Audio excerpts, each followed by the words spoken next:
Hi, Scott here today with Laurie on our Ask the Expert series. And the topic today is life transition. And one of the questions, Laurie, that I get asked a lot from my clients is, and it's more of a statement, quite honestly, it's when it comes to moving, it's just so daunting to think about moving. What do I do with all my stuff? And, it's a big life change for people that, especially that have been living in their homes for a long time. If you lived in your house for 20 years, you probably just haven't gone through all your stuff, right? I wanted to delve into that topic today, but I just wanted to see if you could maybe get started here with a little bit of an introduction about yourself and just how you got started in the business. Sure. Well, thanks, Scott, very much for having me today. And I love sharing, any information I can to help clients, the transition from one move or one house to another or one place of living to another. I started my business back in 2013, and I've always had a passion for home decorating, design, renovations, that type of thing. And I also love helping seniors. So I got my certifications back in 2013. I became a Canadian staging professional and a decorator and a renovator and a senior move manager, all within a period of 6 months. And I've been helping people transition from one home to the next over the last 4+ years now. And again, I've always just had a passion with both helping people and obviously the home environment and improving the home environment. Right. So that's kind of the history of how I started the business or why I started the business and how long. And that's what I find is like, when you're dealing with, people moving and their things, it's really personal. It is. I say my job is more than a physical job of moving things or arranging things to be transitioned. It's more of helping people break the emotional connection with what they own, because that's probably more important than the actual removal of items or the moving of items. It's really taking a look in context, what we own, what's important to us, what if we assigned a little bit too much emotion to that maybe we shouldn't because the value is not there. So it's all about a value equation in terms of what we own, how much value it brings to our lives, whether that value can be transitioned to our next home or should it be transitioned to our next home. And if we're not going to get value from a specific item, where does that item go? Right. Yeah. Right. So to your question about, what do I do with all my stuff?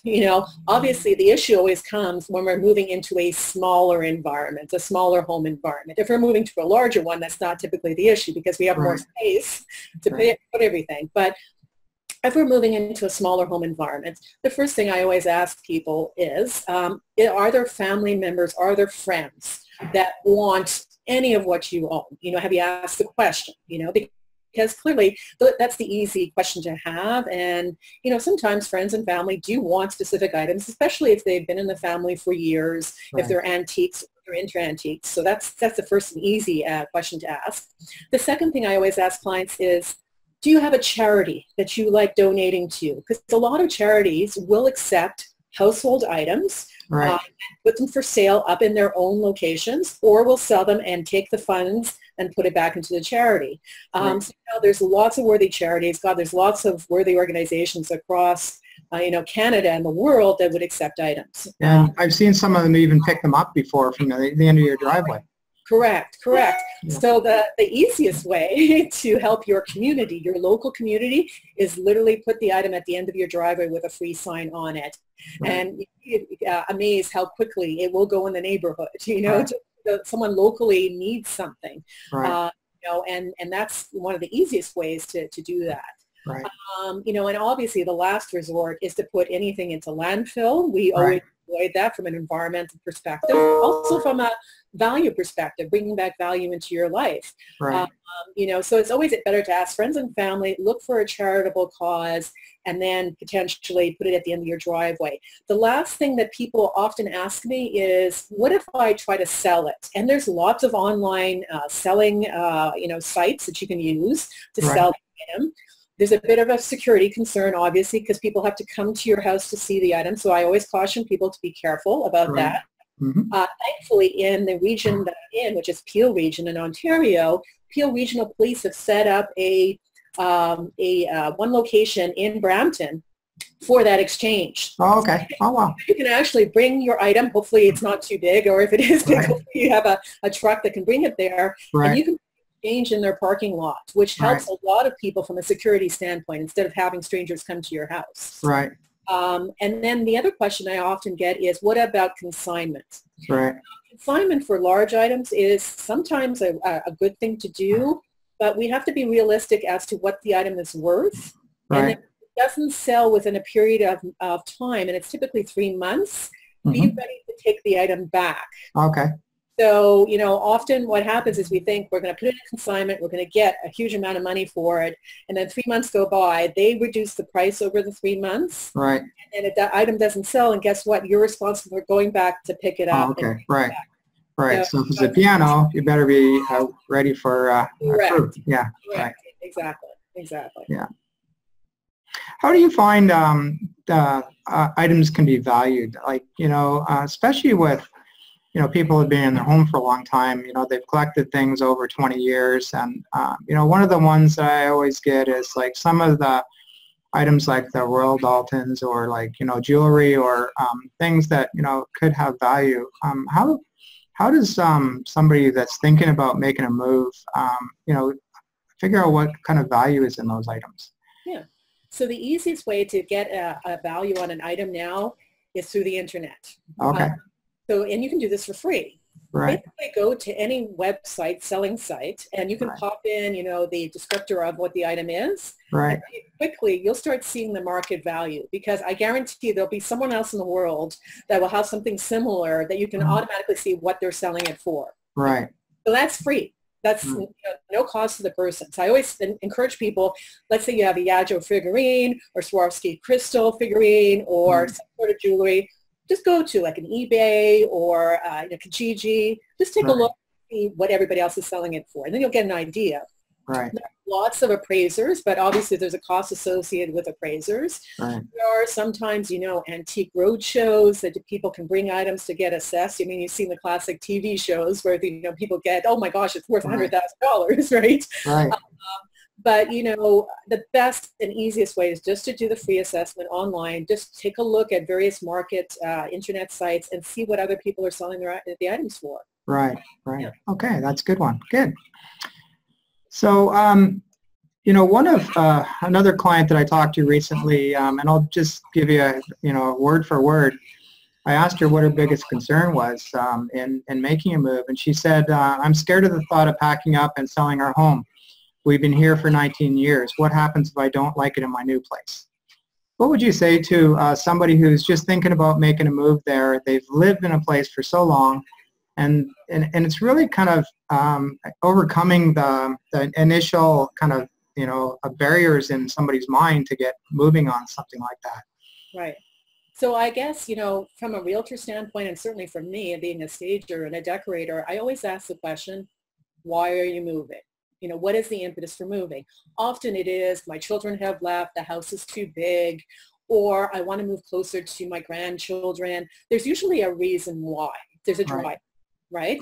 And understanding what that driver is important to understand why the transition is being made so that we can help with easing the transition, you know? Right. The other point to make is, you know, I always ask people, so what around your neighborhood are you used to? What amenities are you used to? Is there a mall within walking distance? Can you walk to your grocery store? Is it a 5-minute drive to your grocery store? What are you looking for from an amenity standpoint? Right. So where you're moving to, you probably want to try to get as much of those same amenities close by if that's important to you. Right. You know, and then from the standpoint of the house itself, you know, obviously, and again, most of what's happening right now is downsizing. You know, people are going to smaller homes. I always tell people, you know, if you're really unsure, you can always rent something for a period of time. You know? Sure. You don't necessarily have to buy right away. You can always rent something. You know, the biggest transition typically is from a house to a condo. So I always say to people, well, why don't you try renting a condo for a year? Just put your stuff in storage, rent a condo for a year, and see if it's right for you. See if that lifestyle is right for you.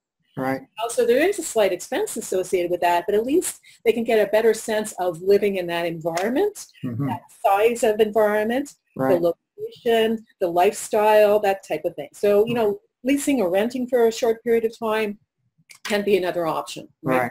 Then see if that is the right transition or not. Right, right. Yeah, very good, good.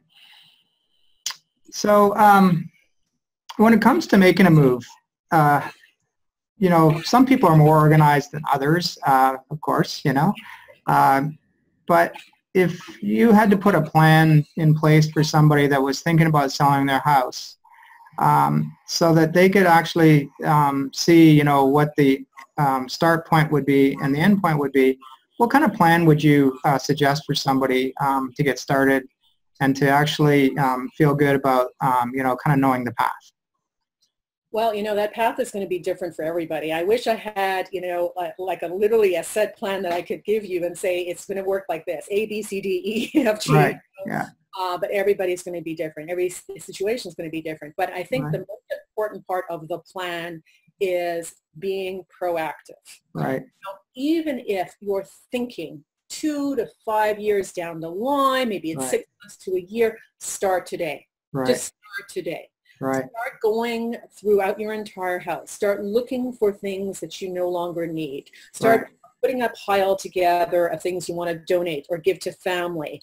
Start really thinking about, you know, if you're going to a smaller house or apartment or condo or whatever, you know, how much space are you going to have there? What would come with you? What's not going to probably make it? You know, start literally going through, you know, the attic, the garage, outside storage, you know, literally all the places that you have items that you haven't looked at for maybe 6 months, a year, 10 years, you know, and start diving into that. Because I'll tell people, you know, one of the biggest expenses of moving is moving items that really shouldn't be moved. Right. Yeah. Right. You know, so you're adding expense by physically moving items to a new location only to deal with them in the new location. If you do it proactively ahead of time, that's the best way to deal with it. That way you don't pay for the movers to pay, you know, to move all those items with you. And when you get there, you're ready for your location. And the transition is faster and easier as opposed to dealing with hundreds and hundreds of boxes. Right. You don't have the space for them. You don't know where to put them, you know, because of the issue. Like make that transition smooth to the new location, you know, as possible. But it really is, like I said, thinking through those things. How small am I going? Where am I going? You know, what come with me? What's not going to come with me? What do I do with what doesn't come with me? And addressing all those storage areas in the house that we haven't opened and looked at for you for maybe years. You know? Right. So what advice would you give to somebody that is, you know, going through their things but getting stuck on actually,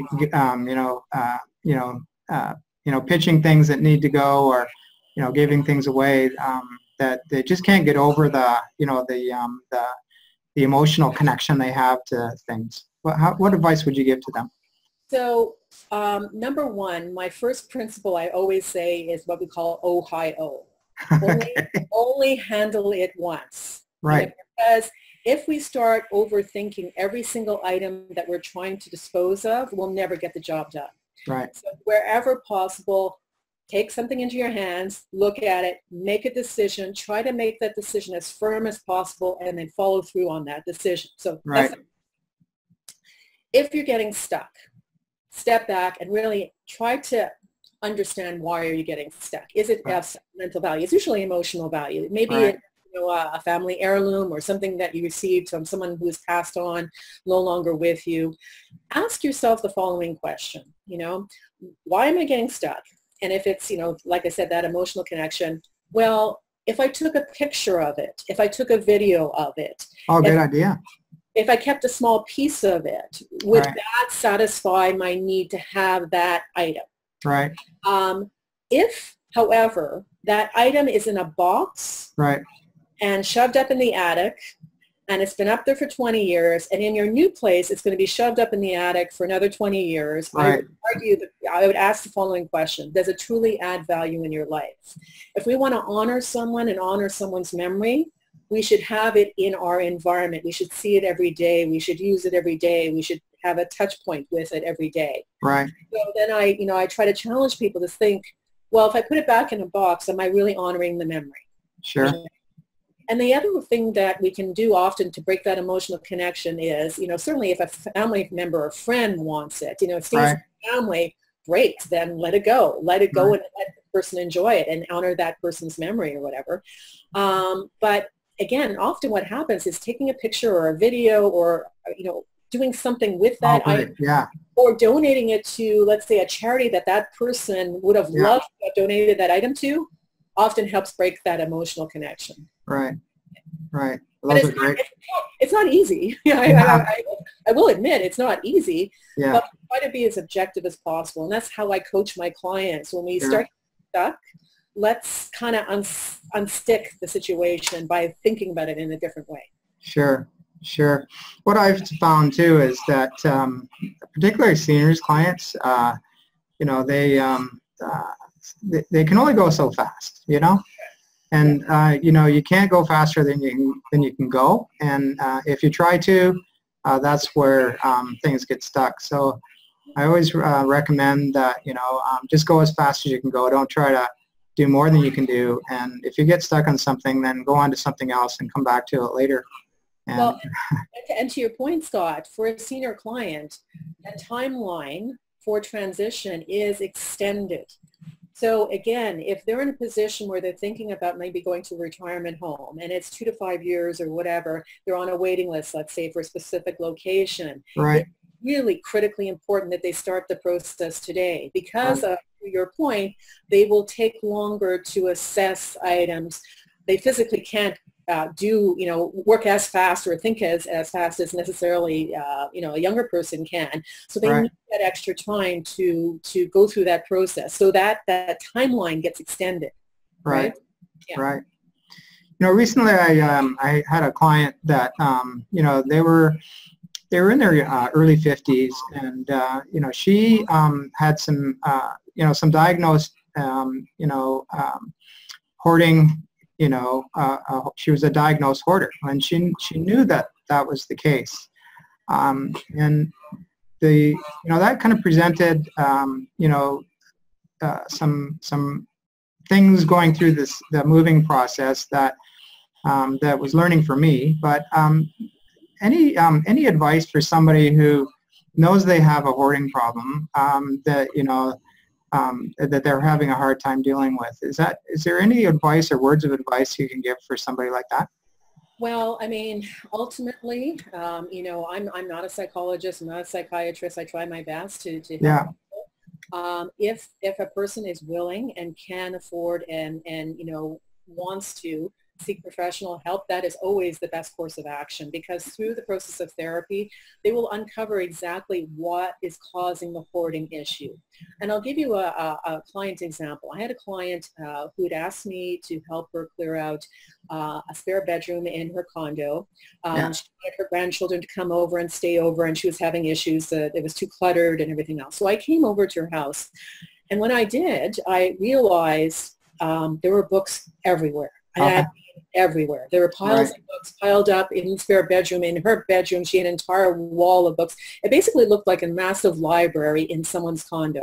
Right. So I had to step back, and I say to her, well, no problem. We're here to assess and, address the problem that you asked me to, is organize a spare bedroom so that your grandchildren can come over. But through the process of conversation, I asked her, I said, can you just let me know, what's your love of books? Why are there so many books here? And slowly through the conversation, it came out that when she was quite young, her father, unfortunately, was quite ill. Right. He had cancer. And every time there was a medical issue or, some, obviously bad feelings or whatever, the children are sent to the library by the parents to get out of the situation so that they wouldn't see, obviously, all of the medical issues that her father was going through. So she sought comfort in books. Okay, sure. Surrounded by books in a very, very traumatic situation in her life. Right. And that became a hoarding situation throughout the rest of her life because she could only live in an environment that was surrounded with books. Right. So for clients who are hoarders, there is typically a root cause for the situation. And again, I highly recommend through the process of therapy and discussion that they have that conversation, because the problem will just never correct itself. Right. Even if physically an environment is completely cleared out and they move to a new environment, that environment will quickly be filled again. Right. Right. If the problem is not identified. Right.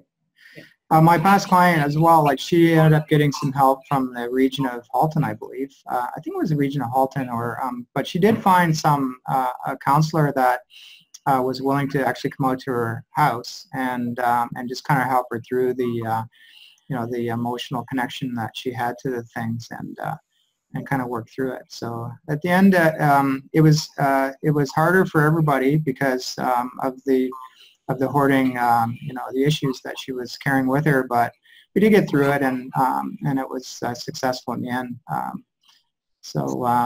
But she knew she knew it was an issue that she had, and it was like, we were talking about it all the time, through the move. So it was like, something kind of forefront that wasn't hidden under the table. We were discussing it as we went, but. And that's the best case scenario, Scott. If someone knows that they have an issue and they've identified it and accepted it and said, I need help, that is a much, much better scenario than someone who doesn't see the issue, doesn't want help, doesn't ask for help, doesn't want to hear any help being given to them. So, yeah. Good. Switching gears just a little bit, for anybody that's thinking about making a life transition to make a move, or one of the things they need to do is get their house ready to sell and get it ready for the market. What are the top few things that you would recommend that somebody does to get their house ready to show? And I always kind of equate it to, shining your boots if you're going to go out on a date. You want to look your best, right? And getting your house looking the best. Any words of advice to somebody who's just thinking they need to do a bit of touch-ups and get a few things ready? Oh, yeah, for sure. I mean, first and foremost is decluttering. It is literally making your house as pristine as possible, ensuring that all clutter is completely removed from every single room. The second one is, believe it or not, depersonalization. So anything cultural, anything family-related, personal photographs, religious artifacts, all have to be, again, taken away. So decluttering, depersonalization. The last thing, and equally as important, is maintenance. Right. So I always say to my clients, sweat the small stuff, and they look at me and like, no, you need to sweat the small stuff. Yeah. So if there's that bump in the wall, if there's that crack, if there's a chip in one of the tiles, guess what? Get that fixed. And the reason being is people notice the small things and then they wonder, well, if the small things haven't been dealt with, then the large things probably haven't been dealt with, like the furnace, like the roof, like the windows, like other bigger, more important items in the house. So sweat the small details, get all the maintenance done. Right. A fresh coat of paint everywhere is a wonderful thing. Right. Especially if it neutralizes some very strong colors as well. Right. It's just people think, oh, I hate builder's beige. Right. Guess what? Everybody wants a builder's beige house, right? And that's the hardest conversation I have, is trying to tell people, no, we got to go back to builder's beige. We got to go back to neutrals and, white, gray, and beige. That's the way to go. Right. So that's kind of top line what I would recommend to basically all of my clients. Right. And that's a coat of paint is the lowest cost renovation that you can do that makes the biggest impact. For sure. Just freshens everything up. Sometimes I find light fixtures can help too. Just, you can go to Home Depot or Lowe's and get, kind of some contemporary low-cost light fixtures. Well, more importantly, lighting, period. So light bulbs. So unfortunately, in this day and age, as we've transitioned to lower cost, more energy efficient light bulbs, which is great for the environment and great for energy efficiency and cost, people have converted to CFLs. So CFLs are the curly bulbs, but cast a really horrible, I want to say, blue light. It's a very depressing light. It's not a warm, what we call a warm white light. Right. The new LEDs are great because they come in a wide variety of colors, but those CFLs, those blue lights, do not do great in a home when you're trying to have a warm and inviting look to it. So the bulb is as equally as important as the fixture itself. Right. Right. Yeah. Good. So, during the the whole phase of moving, you know, it's important to find something that you like, a new home that suits you. But quite often I find when we're looking at homes and we're out home searching, we can't find what we're looking for, or, you know, the homes that we find that are in the right area with the right amenities, like everything's good about the home, but it needs a lot of work, you know, like it's dated, it's old, it needs a lot of work. Is there any advice you can give to somebody who's out home searching? They can't find exactly what they want, but they found something that you know, seems to meet a lot of the criteria, but it needs a reno. What kind of you know, what kind of renos do you see out there that you know, people are doing these days that are making an impact for them? Yeah. So number one, there will always be the greatest return on investment will be on kitchens. You know, clearly Okay. number one. And when I say kitchens, an appropriate kitchen for the type of house, for the price point of the house, for the area that the house is in, because again, we can all see gorgeous kitchens Right. on websites and internet, Right. and everything else, with granite countertops and marble floors. Right. Well, the reality is a different thing. Yeah. reality is a different thing. Yeah. A kitchen appropriate for the house, the style of the house, Right. and all of those other factors. But kitchens will always pay back Right.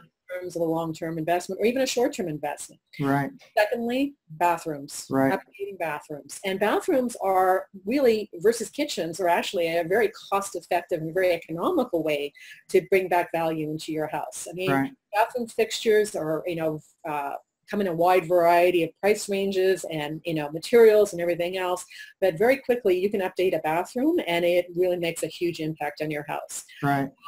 Thirdly, you know, from an aesthetic standpoint, flooring. You know, we always say carpeting is not necessarily the preferred option in a house. A lot of people have allergies, have concerns about, you know, cleanliness and everything else. When you go into, you know, hardwood floors, or even laminate floors and other types of flooring options, depending on, again, your lifestyle, the size of the house, the type of house, the price point, the location, all of those things. Right. But upgrading your flooring will always give you a good return on an investment and really help, you know, improve the equity of your house. Right. But that, you know, again, is from an aesthetic standpoint. You know, number one, windows and doors, furnaces, and all electrical, you know, like, water heaters and all of that, all of the mechanics of the house, and clearly roofs are Right. probably the most important big ticket items in any house. You know, if Right. those have to be addressed, those should be addressed first, because a house is only going to be sound if those three items are sound. So, Right. yeah. Right. Well, so when it comes to you know, finding a house that you know, meets everything, but it needs a reno, where does somebody start with that? Well, they contact me. Okay. All right. Good. Because I do renovation project management as well. Okay. Yeah. So, you know, obviously the first and most important thing is identifying what the project is. Right. Trying to set aside a budget, a realistic budget for it. And, you know, you can do that by going online, taking a look at other projects and trying to assess what it's going to take. You can also do some research by going out to different store locations or suppliers and everything else, but setting a budget. Right. So identifying the project, setting a budget. Then it's really finding the right contractor. Right. You know, and I work with vetted contractors that I've worked with time and time again, because the two most important criteria of any renovation of any project: on time and on budget. Right. You know, so unfortunately, a lot of people have had very bad situations of not on time, a lot of Right. delays, etc., and not on budget. Right. And most important criteria need to be met for any renovation project. Right. So really working with the best contractor. You know, when I'm a project manager, I get the contractor, I get all the quotes, I review them with my clients, and then it's the material selection that's Right. really critically important. Putting it all together, Right. making it a unified look, choosing, you know, from countertops to cabinets to flooring to, you know, backsplashes to paint colors, all of that. Making the look all come together, Right. and the execution of it, actually installing it all. So, Right. Some people I find can have a vision for that, and others they just can't see it right from the get-go on it. right. What would you recommend to somebody on how they can actually get a vision for what can be done, and how much it's going to cost them to do that. Well, again, look at the internet. Yeah.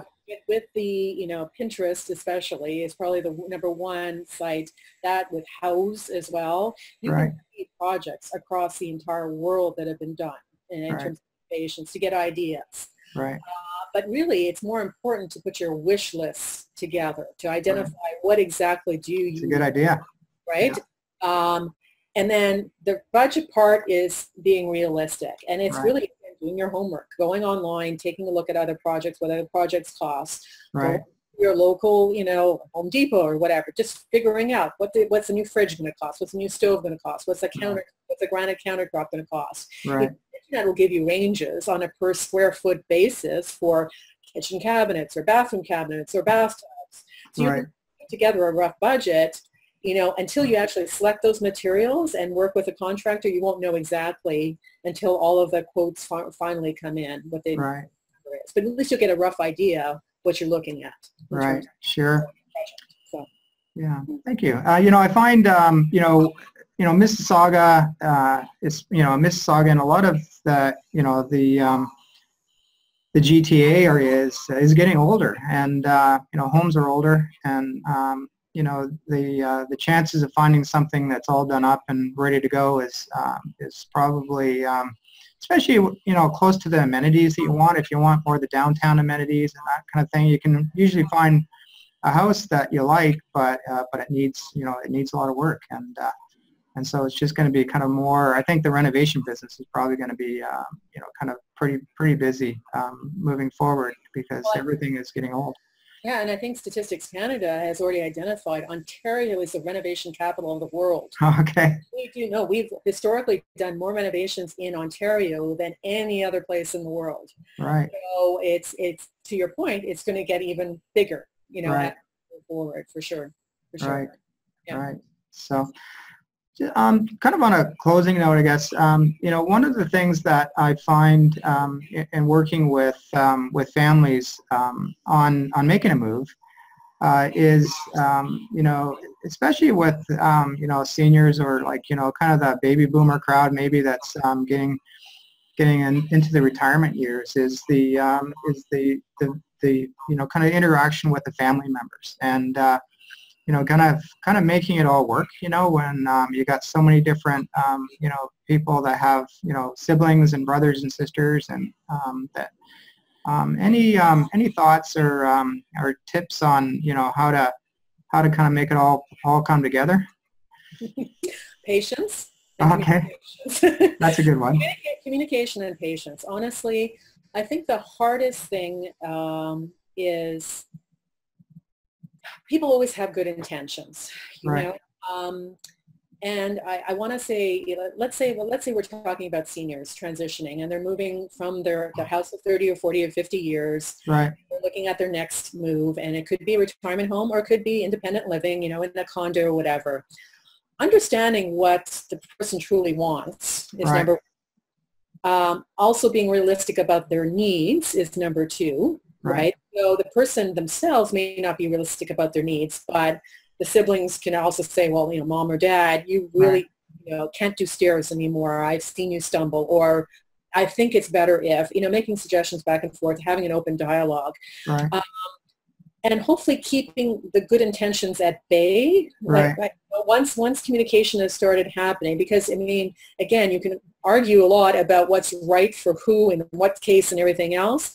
But in the end of the day, the person themselves has to make, if they can, the conscious decision of what they want and need for the next life transition.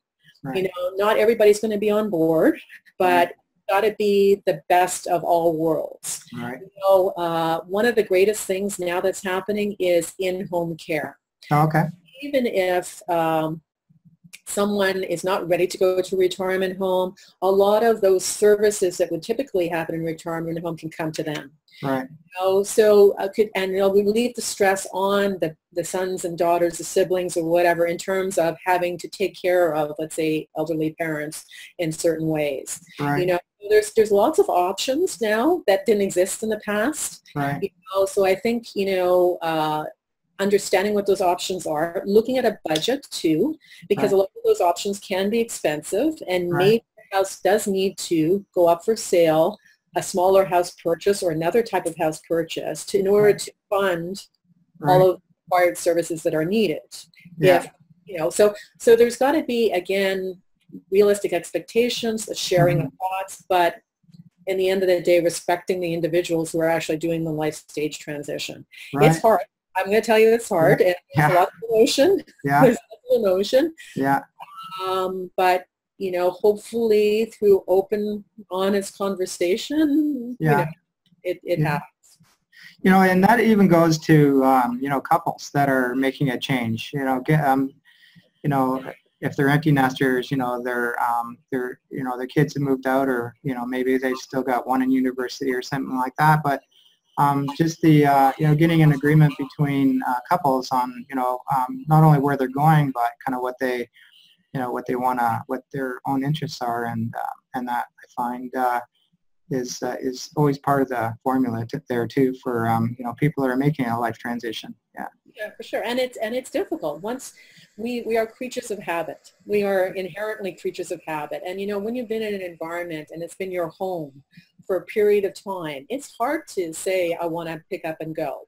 Unless you're used to it, unless people are constantly moving throughout their entire lives, then they're pretty used to the next stage. But for a lot of us, we buy our home, our first home or a second home, and we are in it for a long period of time before we another transition. So it is hard. It's a physical change, it's an emotional change, but again, it's really honest conversation and expectations and trying to be clear as to what you want and need for the next, you know, 10 years or 20 years or whatever. That's good.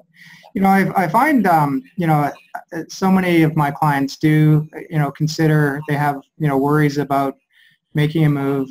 They find it daunting. But when we're all done, you know, with everything, they feel like they've lightened their load, you know? You know, they've kind of dealt with things that they had, you know, not dealt with, or, you know, some people are more organized than others, of course, but, you know, just generally speaking, once you go through everything and kind of keep the things you want and kind of deal with the rest of it, you actually, it's kind of like, you know, packing your bags a little smaller, you know? Well, and I call it a cleansing, you know, because for a lot of people, people don't realize physical clutter is emotional clutter too. Because I'll use the example of, you know, you find something in a box, you know, you open up the box, you find something like, oh God, oh yes, I remember this. Oh, I should really do something with this. And you close the box. And then 6 months later, you do the same thing again. But when you're forced to make that decision after 20 years, it actually feels good to say, I finally did something with that thing that was in the box that I know I've had to deal with for a long period of time. So yeah, to your point, it relieves a lot of stress and a lot of emotional clutter. And it gives you confidence, right? It gives you confidence because you made decisions on things and just, you know, made, you know, one step forward. On that point, I always tell people, take the easiest room first. Like honestly, the easiest room. Like, let's just go to the bathroom, you know, like because typically in the bathroom, there's, you know, there's toiletry products and stuff like that. But very quickly, if you start one room and you're done and you feel good about it, well, that boosts your confidence to go to the harder next room.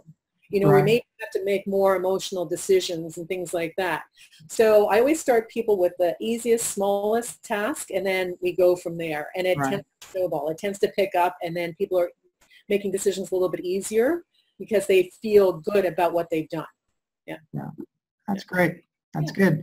Any other parting words of advice for anybody that is thinking about making a move?